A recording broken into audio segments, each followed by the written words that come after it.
মধ্যে শুনেছেন অর্থমন্ত্রী নির্মলা সীতারামনজির যে বক্তব্য ছিল সেখানে আপনারা সবাই মোটামুটি শুনেছেন। কিন্তু প্রথম আমাদের প্রতিক্রিয়া ব্যক্ত করবো, পরবর্তী অন্য একটি বিষয় আছে। এবারে যে ব্যবহারের দাবি লোকসভায় পেশ করা হয়েছে, আপনারা শুনেছেন সংসদে নিয়ে দিয়েছেন নির্মলা সীতারামন। এবারে এই বাজেট গ্রাম, গরিব, কৃষক তাদের উন্নয়নের যে কথা আমাদের সরকার বলছে এবং আমাদের যে অন্তর্দয়ের আদর্শ আছে, সেই আদর্শ বাস্তবায়নের জন্য আমরা যে সমস্ত কাজ করছিলাম, আমাদের সরকার যে কাজ করছিল তার একটা স্পষ্ট প্রতিফলন দেখা গেছে। এই সরকার আসার পর প্রথম মধ্যবিত্ত অংশের মানুষ, গরিব অংশের মানুষ তাদের অধিকারটা বুঝতে পেরেছিল এবং তাদের অধিকার এখন সুরক্ষিত হতে চলেছে। এই বাজেটে তার প্রতিফলন রয়েছে। আমরা যে স্বপ্ন দেখছি উন্নত ভারতের, আত্মনির্ভর ভারতের যে স্বপ্ন আমরা দেখছি, এই বাজেটে তার প্রতিফলন দেখা যাচ্ছে। যে সিদ্ধান্তগুলি আজকে নেওয়া হয়েছে তার মাধ্যমে বোঝা যায় যে ভারত দ্রুত উন্নত ভারত হিসাবে প্রতিষ্ঠিত হতে চলছে। সমগ্র বিশ্বে ভারত তার কর্তৃত্ব বজায় রাখার যে প্রচেষ্টা, এই কর্তৃত্ব অন্যান্য শক্তিধর রাষ্ট্রের মতো কর্তৃত্ব নয়। মানব জাতির সুস্থ অগ্রগতির যে কথা আমরা বলছি তাকে সামনে রেখে যে অগ্রগতির কথা আমরা বলি তার বাস্তবায়নের প্রতিফলন এই বাজেটে লক্ষ্য করা গেছে। তাছাড়াও আপনারা দেখেছেন আমরা যেহেতু উত্তর পূর্বাঞ্চলে আছি,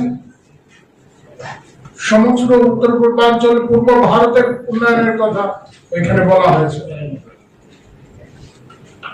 ইনফ্রাস্ট্রাকচার ডেভেলপমেন্ট, পরিকাঠামোগত উন্নয়নের কথা এখানে বলা হয়েছে।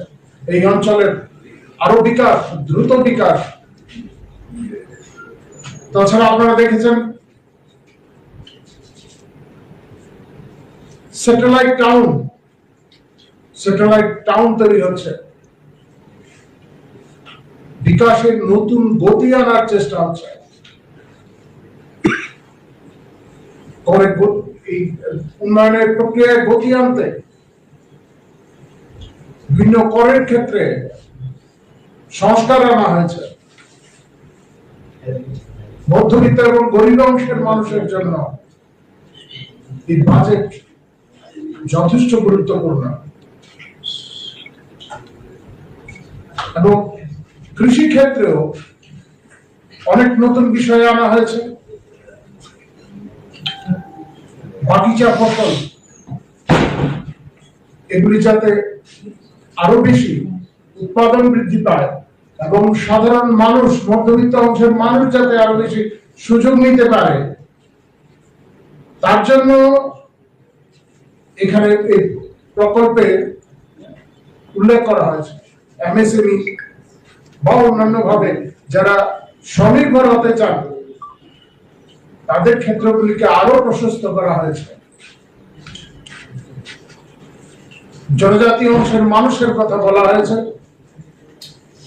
গরিব অংশের মানুষের জন্য আরো 3 কোটি ঘরের কথা বলা হয়েছে। ইতিমধ্যেই আমাদের রাজ্যে আপনারা দেখেছেন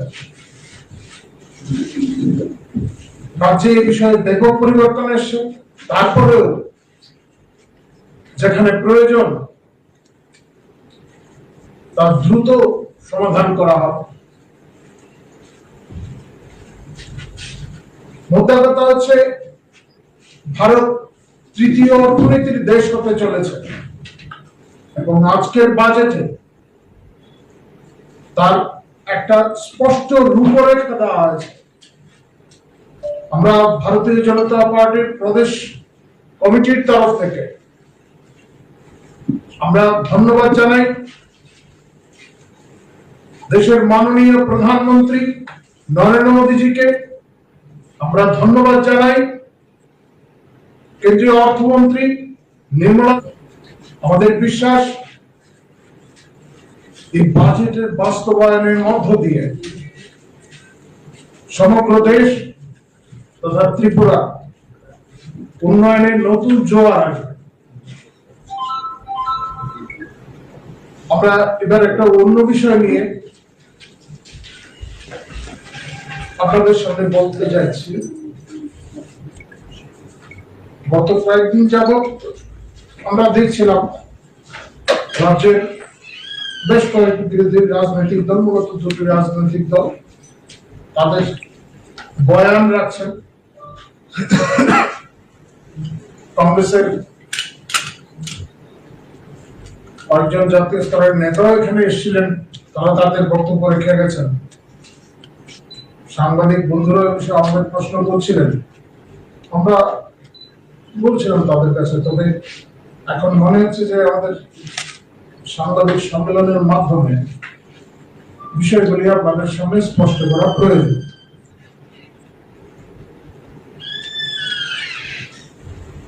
আপনারা যদি একটু ভালোভাবে খতিয়ে দেখেন, এদেশে মানে স্বাধীনোত্তর ভারতে যতগুলি দাঙ্গা হামলা হয়েছে এবং তাদের যে তদন্তগুলি হয়েছে, দেখবেন প্রায় প্রত্যেকটা ঘটনার পেছনেই হিংসাত্মক কার্যকলাপ কিংবা সন্ত্রাসবাদীদের জন্ম দেওয়া, প্রায় প্রত্যেকটা ক্ষেত্রেই কংগ্রেস দায়ী।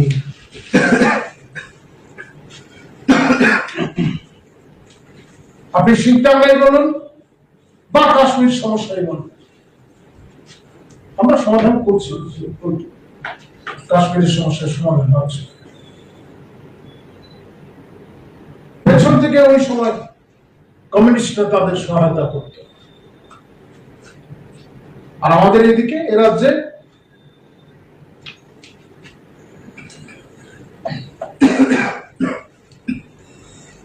কমিউনিস্টরাই উগ্রবাদী মতাদর্শ, উগ্রবাদী চিন্তা চেতনা এগুলির অনুপ্রবেশ ঘটিয়েছে এ রাজ্যে। ইতিহাস তার সাক্ষী। ধ্বংসাত্মক কার্যকলাপ,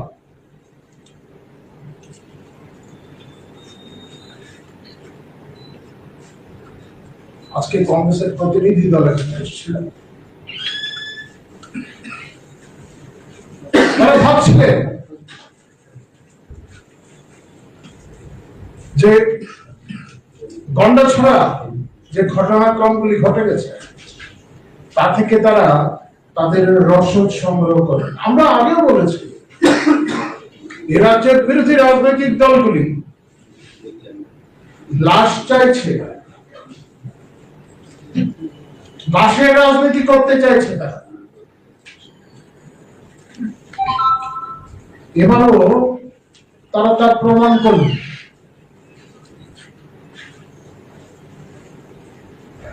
এ রাজ্যে অনেক হিংসাত্মক ঘটনা ঘটেছে, উগ্রবাদী কার্যকলাপ। এগুলির পেছনে কারা? এ রাজ্যে জাতি দাঙ্গার পেছনে কারা ছিল?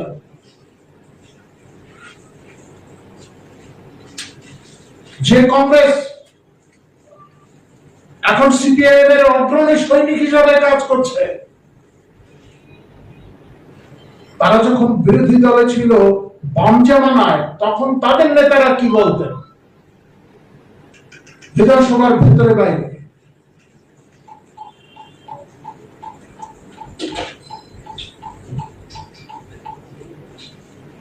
পঞ্চায়েত নির্বাচন, এ রাজ্যের মানুষ পঞ্চায়েত নির্বাচন দেখেছে কি কি ঘটনা। আমার কাছে তৎকালীন সময়ে বিভিন্ন পত্র পত্রিকাগুলি রয়েছে।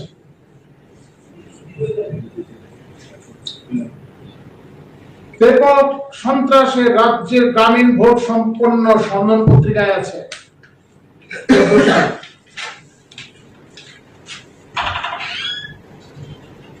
উৎসবের মেজাজে ছাপ্পা ভোট দৈনিক সংবাদে লেখা আছে। 14 সালের ঘটনা, জবাব দেবেন না এগুলি? বিজেপির মহিলা প্রার্থীকে ধর্ষণের হুমকি, চন্দ্রনগর পঞ্চায়েতে রাজনৈতিক অস্থিরতা, প্রমাণ, এগুলি প্রমাণ। একটা দৃষ্টান্ত দেখাতে পারবেন না এখন?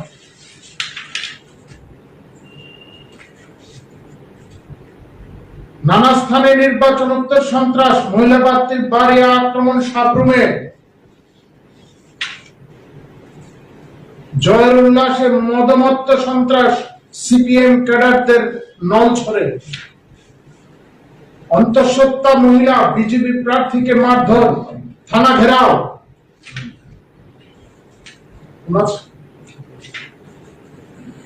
নির্বাচনে ক্যাডার সন্ত্রাসে রণক্ষেত্র সোনামুড়া মহকুমা, পঞ্চায়েত হাতছাড়া হলে জব কার্ড থাকবে না, জেলিং পঞ্চায়েতের শাসক দলের হুমকি, প্রধানের গোপন ডেরা থেকে ভোটের দাদন, কোদাল উদ্ধার।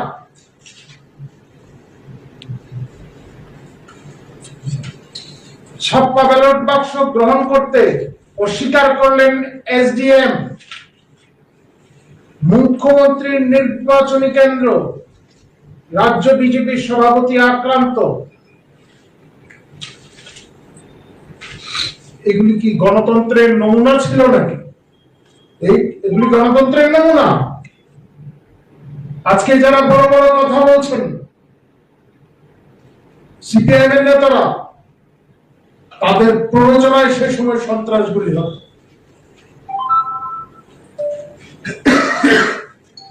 আজকে পরিস্থিতি পাল্টে গেছে। যে সমস্ত জায়গায় কিছু ঘটনা ঘটেছে, আমাদের সরকার, স্বরাষ্ট্র দপ্তর পুলিশকে নির্দেশ দিয়েছে তদন্তক্রমে ব্যবস্থা গ্রহণের জন্য, এবং ইতিমধ্যে কিছু কিছু ব্যবস্থা নেওয়া হয়েছে।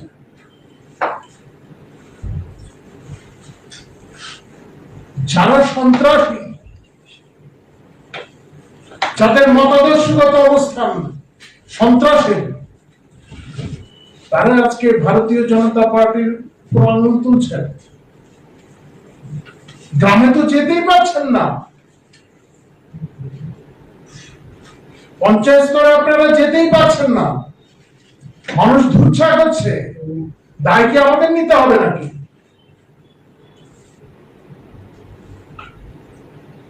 পরিণতি আরো ভয়াবহ। মানুষ আপনাদের থেকে দূরে সরে যাচ্ছে আপনাদের কৃতকর্মের জন্য। দায় আমাদের নিতে নেব কেন?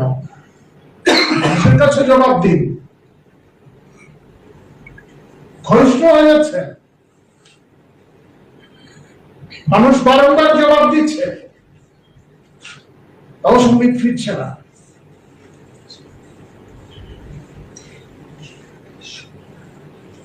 কংগ্রেসের যে নেতারা বৈরাজ্য থেকে এসে এখানে বক্তব্য রেখে গেলেন, তারা যান না একবার পশ্চিমবাংলা ঘুরে আসুন। যে সমস্ত বিষয় প্রকাশ্যে হচ্ছে সে সম্পর্কে একটু বয়ান দিন। সে রাজ্যে গিয়ে বোঝা যাবে।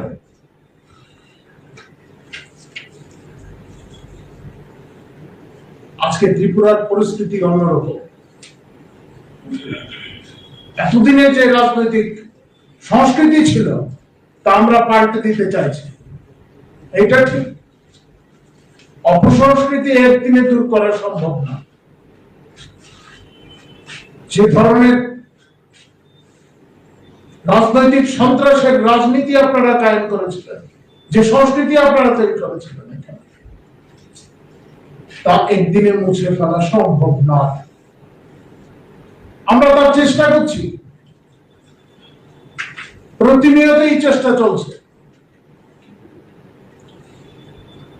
যেখানে কমিউনিস্টরা কোনো না কোনো সময় ক্ষমতায় ছিল, সেখানে সন্ত্রাস আছেই। ত্রিপুরা, পশ্চিমবাংলা কিংবা কেন কোস্টাল এরিয়া যেখানে কমিউনিস্টদের সংগঠন ছিল, সেখানে সন্ত্রাস আছেই।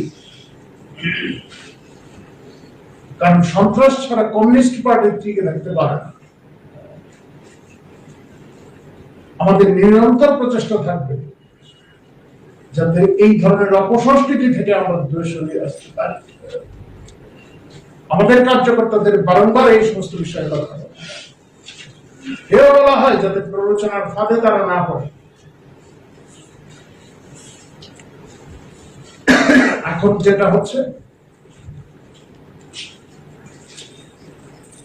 ত্রিপুরাকে, এই রাজ্যকে সমগ্র দেশের সামনে আর সমগ্র বিশ্বের কাছে কালিমা লিপ্ত করার একটা চেষ্টা, গন্ডাছড়ার ইস্যুকে সামনে রেখে। গন্ডাছড়ায় যেটা ঘটেছে সেটা দুর্ঘটনা, কাম্য ছিল না। সংশ্লিষ্ট বিষয় খতিয়ে দেখছে, তদন্ত চলছে, যা যা ব্যবস্থা নেওয়ার সমস্ত ব্যবস্থা দিয়ে নেওয়া হচ্ছে। কাউকেই ছাড়া হবে না। যারা অশান্তি সৃষ্টির চেষ্টা করেছিলেন, তাদের কাউকেই ছাড়া হবে না। এখন সিপিআইএম এবং তাদের অগ্রণী সৈনিক কংগ্রেসের কিছু নেতা, তারা চেষ্টা করছে এই রাজ্যে অশান্তির বাতাবরণ তৈরি করতে।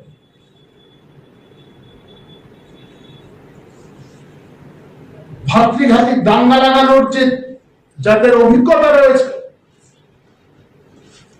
তারা এই কাজে সক্রিয়। এখন আমাদের সরকার সজাগ রয়েছে, আমাদের কার্যকর্তারাও সজাগ রয়েছে। কোথাও যাতে এই ধরনের পরিস্থিতি সৃষ্টি করতে না পারে কেউ, সেজন্য সবাইকে সজাগ থাকতে বলা হচ্ছে।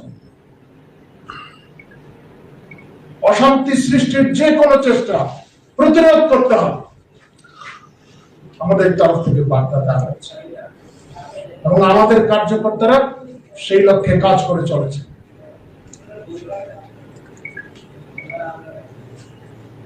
আইন শৃঙ্খলা রক্ষার ক্ষেত্রে রাজ্য সরকার প্রয়োজনীয় সব ব্যবস্থা নিয়েছেন।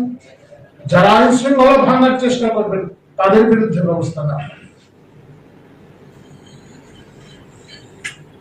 আমি শুনছিলাম বিরোধী রাজনৈতিক দলের নেতাদের সেখানে যেতে দেওয়া হয়, পরিস্থিতির নিরিখেই যেতে দেওয়া হয়। বম জমানায়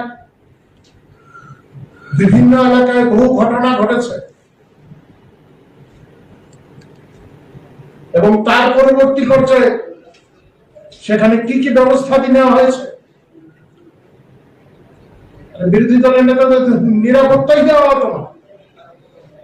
যাই হোক, সেদিকে আমি আর যাচ্ছি না। বম জমানায় আমাদের কার্যকর্তাদের উপর কি করা হয়েছে আমরা ক্ষমা করে দিয়েছি, কিন্তু আমরা এটা ভুলে গেছি এমনটা কিন্তু না। কেউ যদি ভাবে আমরা এই সমস্ত বিষয়গুলি ভুলে গেছি, তাহলে ভুল হবে। আমরা ভুলে যাইনি এবং সেকালে বিরোধী দলের যে সমস্ত কার্যকর্তারা আছেন, তারাও তা ভুলে যাননি বলেই তারা আমাদের সঙ্গে আছেন, কংগ্রেসের সঙ্গে নেই।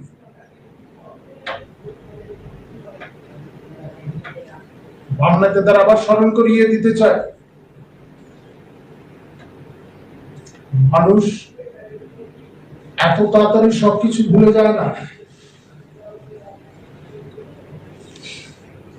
আর ভুলে যায় না বলেই আপনারা গ্রাম পাহাড়ে স্থান পান না, যেতে পারেন না। আপনারা আপনাদের প্রার্থী খুঁজে পান না। যাই হোক, আপনাদের তরফ থেকে কিছু যদি জিজ্ঞাসা থাকে আপনারা জিজ্ঞাসা